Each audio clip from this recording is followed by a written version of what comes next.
The massive alien ship appeared over New York without warning. It hung in the air like a dark cloud, its metallic surface reflecting the morning sun. The vessel was larger than any human-made structure, stretching nearly 5 miles across the sky. On the ground, millions of people stood frozen, their phones pointed upward, capturing humanity's first contact with an advanced alien civilization. Captain Thomas Reeb stood at attention in the United Nations Emergency Chamber, his military uniform crisp and perfect. Around him, world leaders whispered among themselves, their faces pale with worry. The chamber fell silent as the alien delegates entered. They called themselves the Dominion. Their leader, Lord Marcus, walked with the confidence of someone who had seen 1,000 worlds rise and fall. His skin had a slight bluish tint, and his eyes held the wisdom of millions of years of civilization. 2 other Dominion members followed him, their movements graceful and precise, like well-oiled machines. "We have watched your species for some time," Lord Marcus announced, his voice translated through a device that hung in the air beside him. "We must admit to being disappointed." Reed felt his jaw tighten, but maintained his composure. As Earth's Defense Force captain, he had been chosen to represent humanity's military in this historic meeting. "Your cities are inefficient. Your technology is primitive. Your understanding of the universe is—" Lord Marcus paused, searching for the right word. "Basic." He gestured to a hologram that appeared in the center of the chamber, showing various human achievements. "You still use combustion engines. Your medical practices are crude. Your space exploration has barely reached your own moon." The room remained silent. Reed noticed several world leaders shifting uncomfortably in their seats. However, Lord Marcus continued, "We are not without mercy. The Dominion offers Earth protection and membership in our galaxy-spanning empire. As a protectorate, of course, your species is far too underdeveloped to contribute meaningfully to our civilization." Reed stepped forward, his voice clear and steady. "And if we decline this generous offer?" Lord Marcus turned to him, surprise flickering across his alien features. "Decline? Why would you decline? We offer you advancement, protection, knowledge." He spread his arms wide. "We have ruled the galaxy for millions of years. Our technology would appear as magic to your kind. We have solved problems your scientists haven't even discovered yet." "That doesn't answer my question, Lord Marcus," Reed replied calmly. "What happens if we decline?" The alien leader's expression hardened. "Then you would face the galaxy alone. Unprotected, unprepared. There are species far less benevolent than us." Reed nodded slowly. "I understand. But before Earth makes its decision, may I ask you something?" Lord Marcus gave a slight nod, the gesture almost human-like. "In your millions of years of advancement, have you ever encountered a species that surprised you? That showed you something new?" The alien leader laughed, the sound like crystal chimes in the wind. "Captain Reed, we have cataloged every possible form of advancement, every path of evolution, every type of civilization. Your species is—" He glanced at his holographic display, typed 0.7 on the Kardashev scale. "We have guided dozens of such species before." Reed smiled slightly. "Then perhaps that's exactly why you need us." Lord Marcus raised an eyebrow, an expression he had clearly learned to mimic from human broadcasts. "Need you? For what?" "For a fresh perspective. Sometimes the most advanced minds can miss the simplest solutions." The alien leader's expression turned cold. "Your species' arrogance is remarkable." He turned to address the chamber at large. "You have 1 Earth month to accept our offer of protection. Choose wisely." As the Dominion delegates left the chamber, Reed watched them go, his mind already working on ways to prove humanity's worth. In the back of his mind, he remembered something his old commander used to say.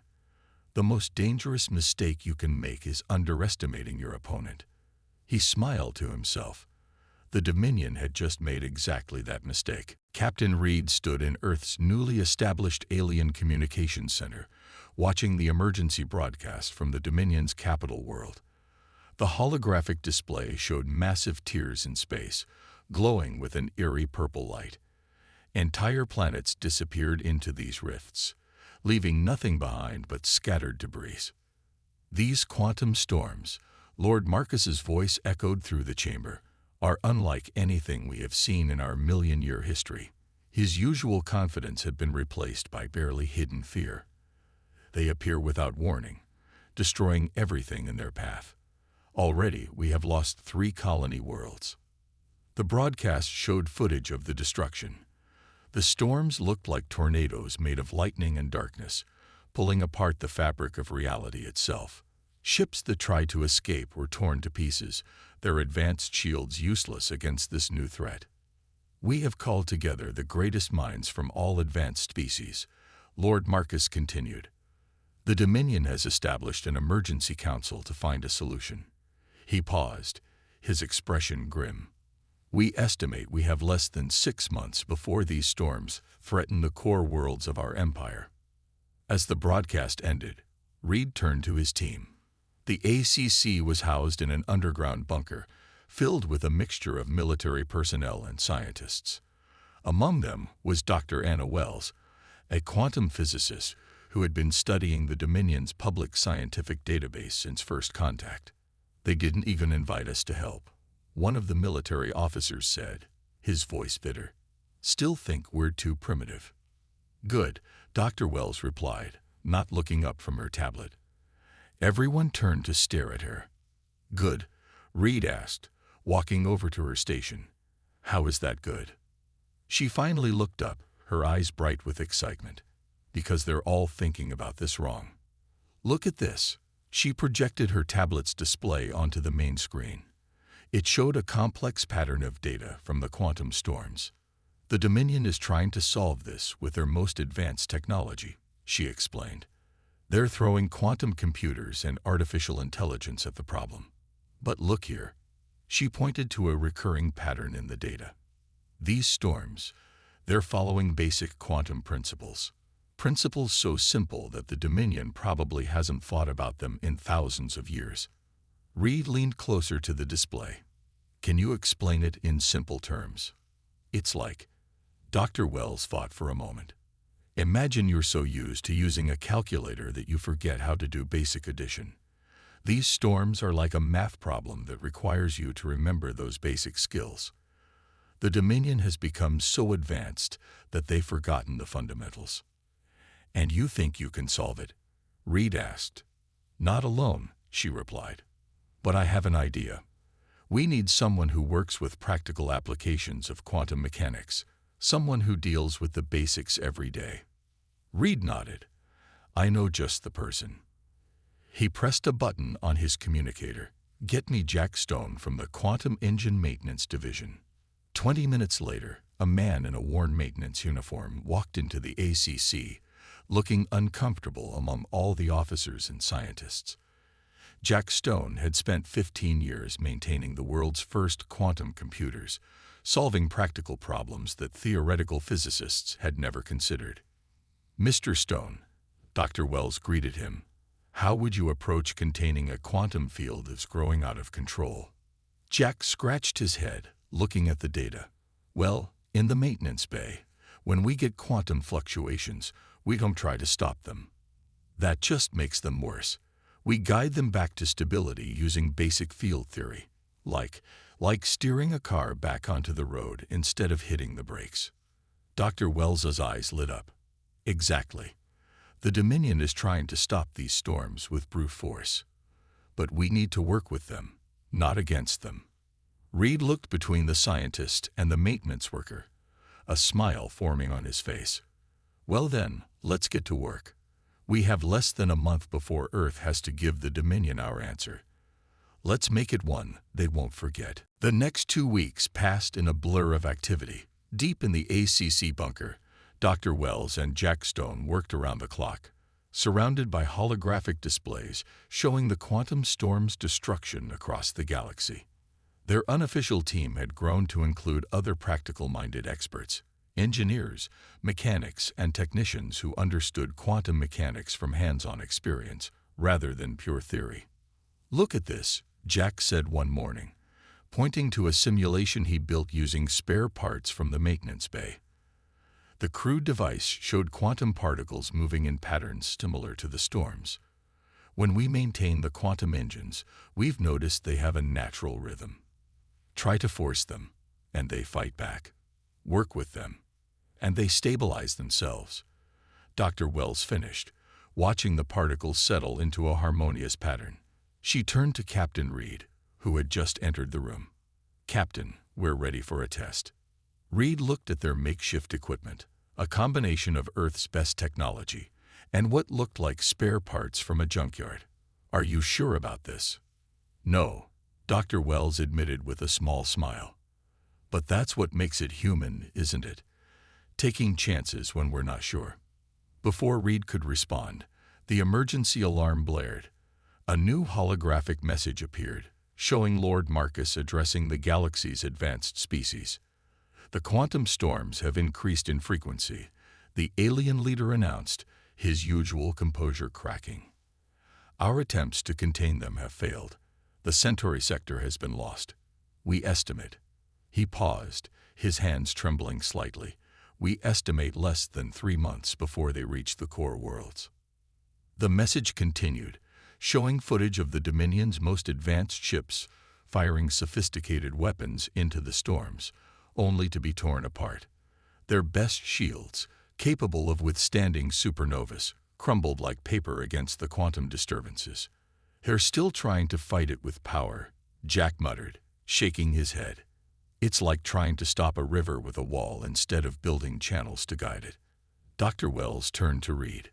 "Captain, we need to test our theory now. The storms are following a pattern. They're attracted to complex quantum technologies.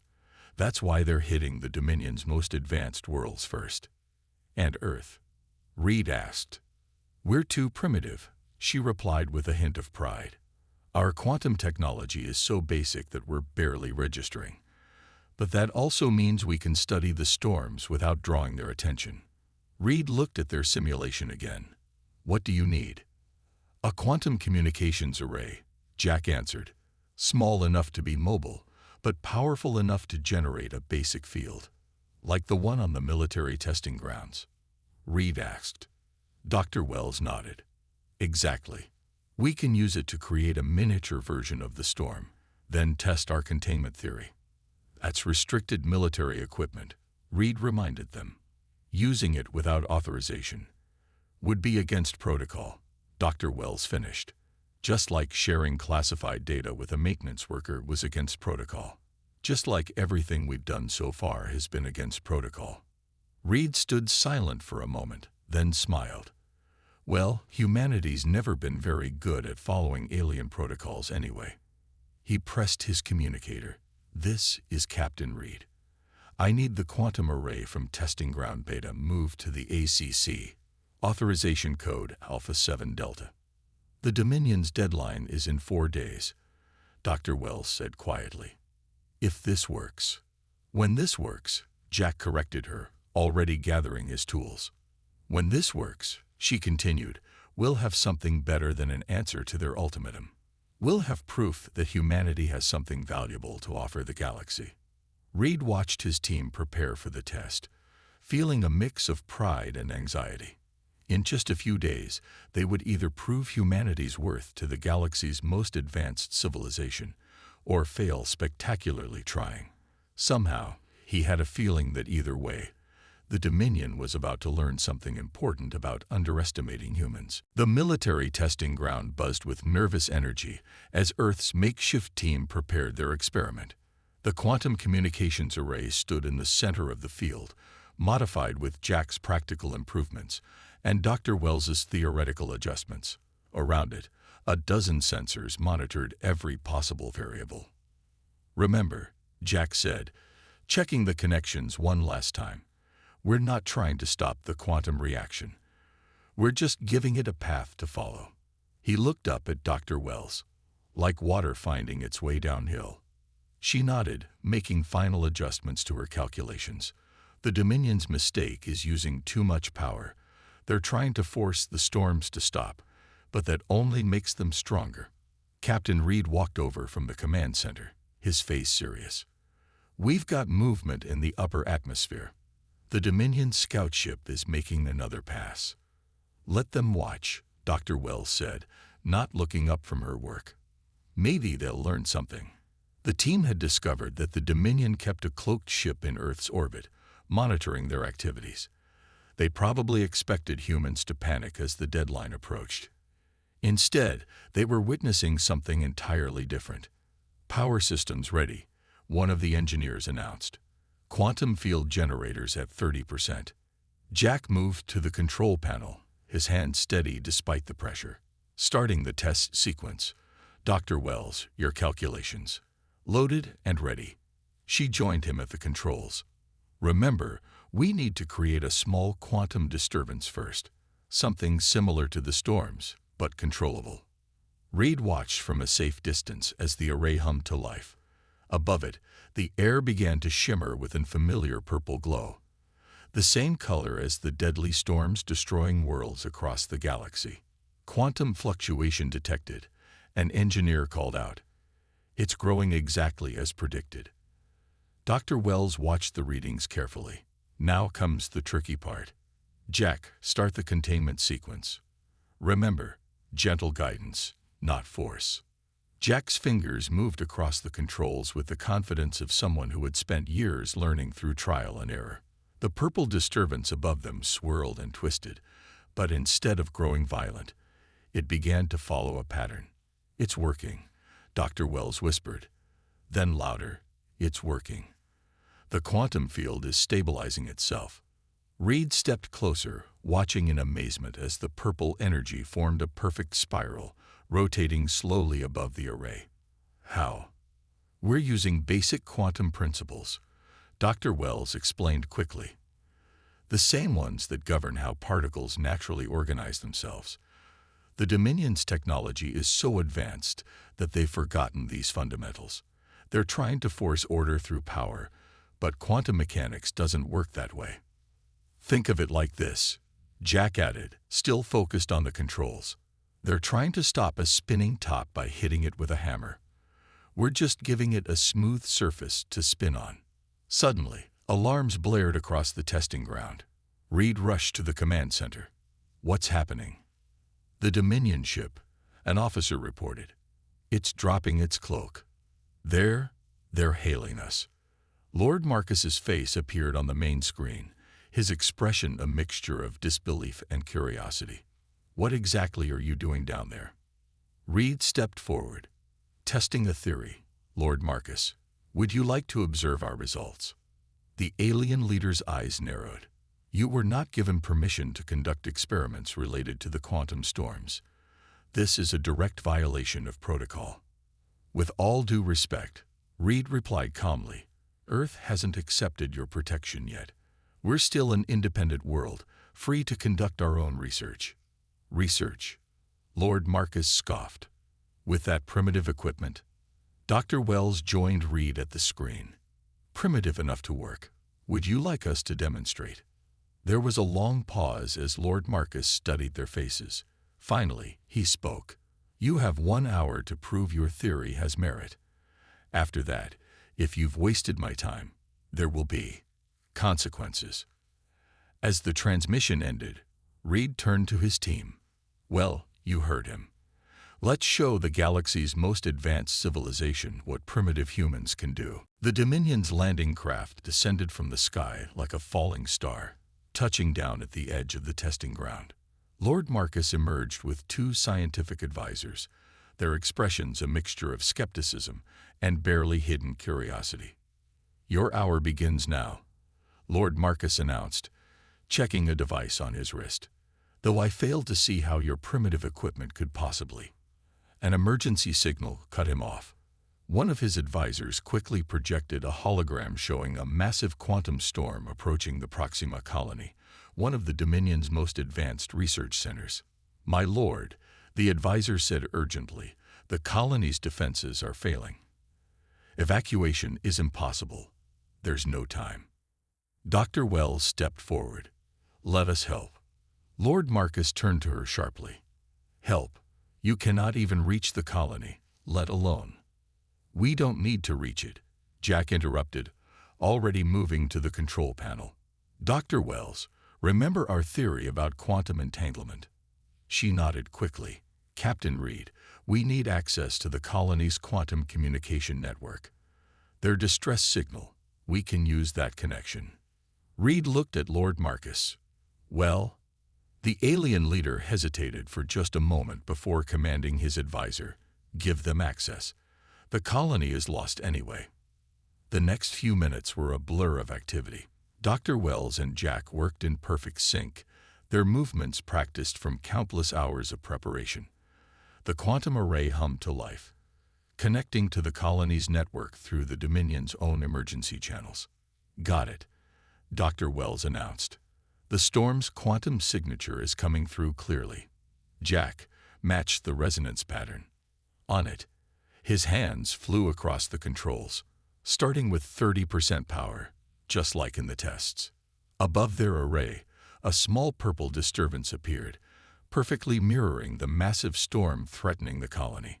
Through the hologram, they could see the real storm's destructive power as it approached the colony's outer defensive rings. Containment field active, Jack reported, beginning the guidance sequence. Dr. Wells watched the readings intently. The storm is responding. It's following the path we're creating. On the hologram, the massive quantum storm began to change course. Instead of tearing through the colony, it started to spiral, following the pattern created by Earth's tiny array. Impossible, one of the Dominion advisors whispered. Power at 60%, Jack called out. Dr. Wells, the quantum field is stabilizing. Keep going, she replied, just like we practiced. Gentle guidance. Lord Marcus stepped closer to the controls, his eyes wide. You're not trying to destroy it. We're showing it where to go, Dr. Wells explained, not taking her eyes off the readings. Quantum energy naturally wants to find balance. All we're doing is helping it remember how. The hologram showed the storm continuing to spiral, growing smaller and more controlled with each rotation. The colony's residents watched in amazement as death itself turned away from their homes, transforming from a destructive force into a beautiful spiral of purple light. Final sequence, Jack announced. Power at maximum efficiency. With a flash of light, both their small quantum disturbance and the massive storm collapsed in on themselves, disappearing with nothing more than a gentle pulse of energy. Silence fell over the testing ground. The Dominion advisor checked his readings 3 times before speaking. My lord, the colony is safe. The storm has been completely neutralized. Lord Marcus stared at the human team for a long moment. When he finally spoke, his voice was different, humbled. How did you accomplish this with such basic technology?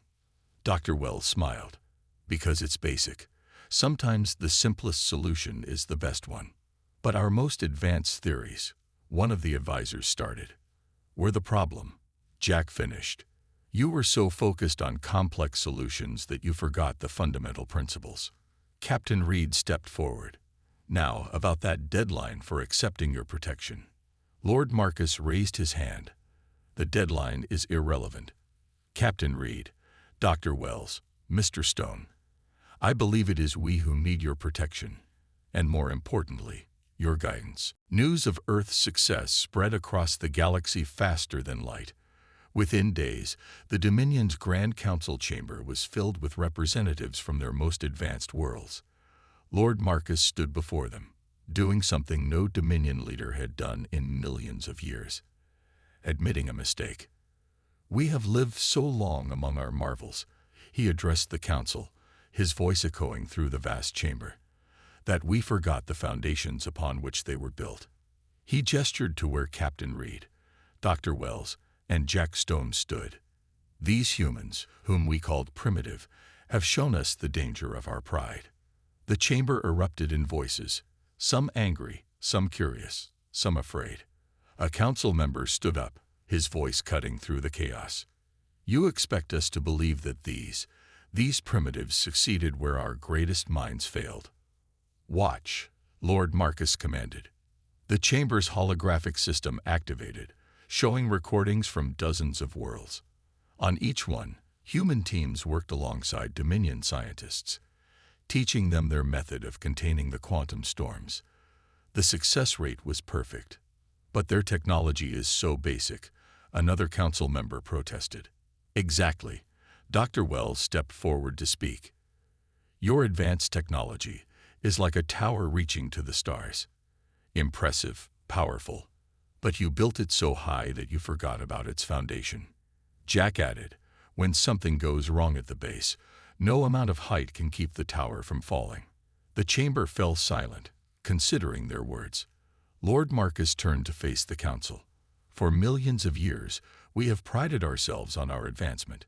We measured progress by complexity, by power, by how far we could distance ourselves from primitive beginnings.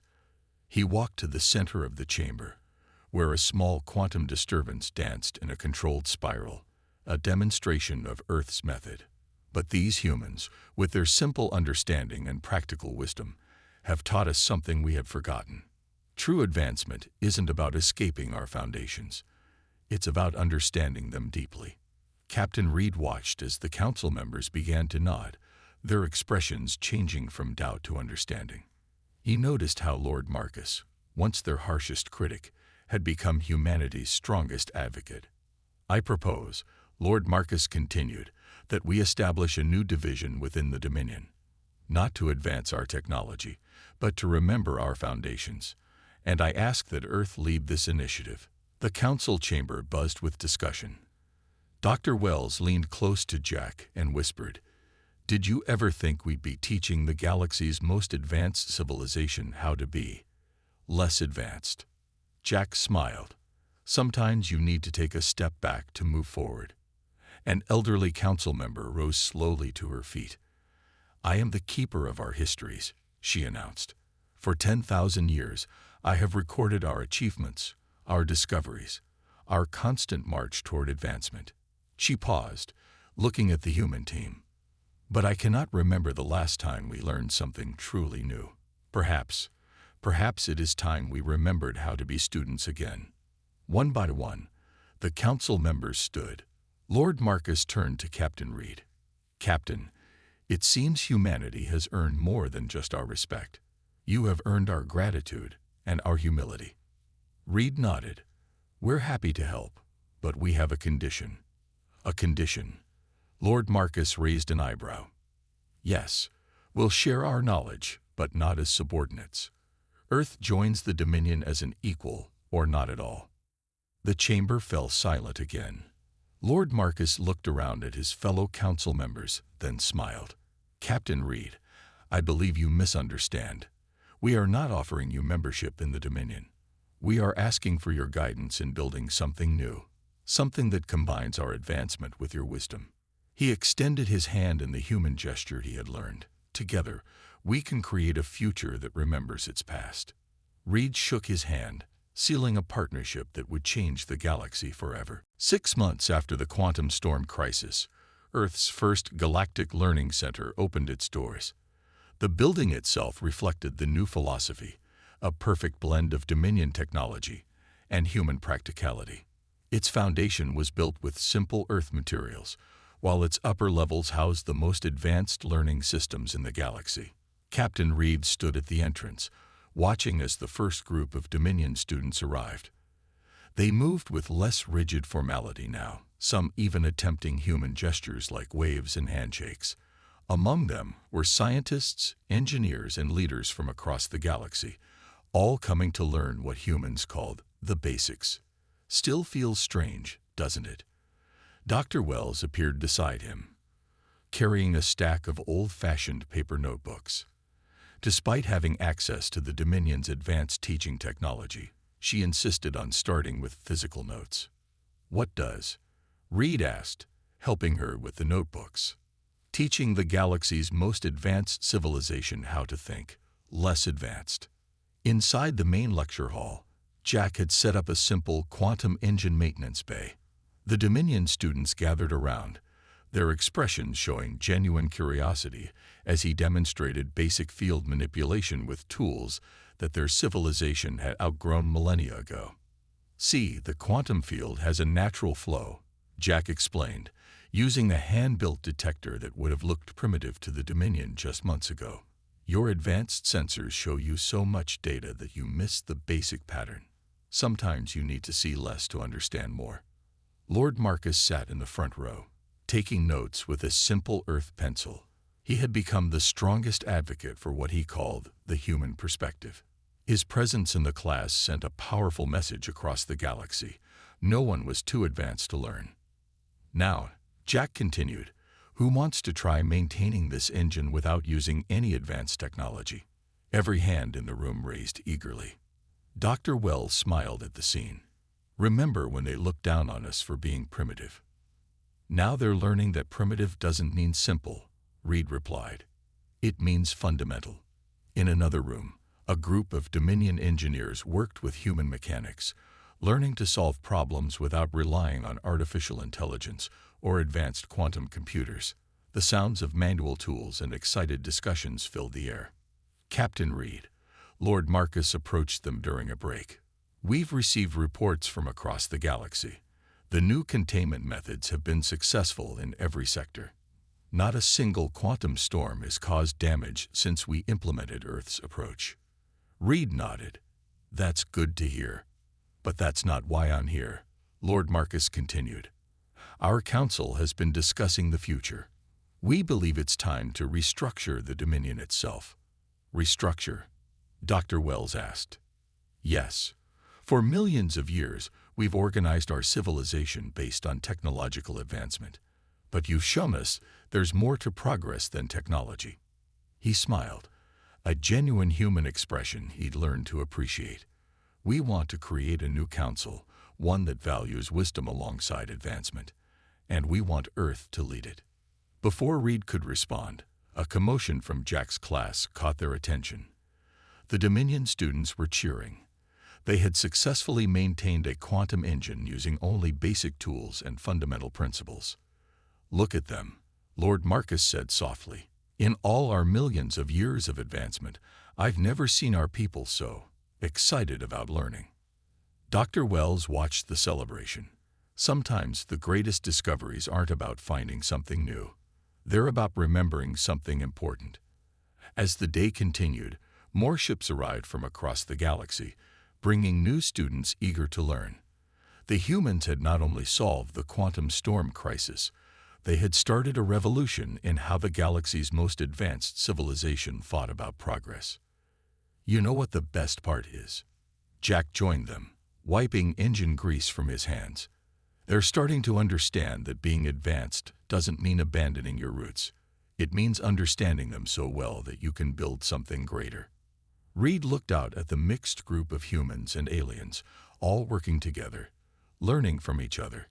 "I think we're building something greater right now."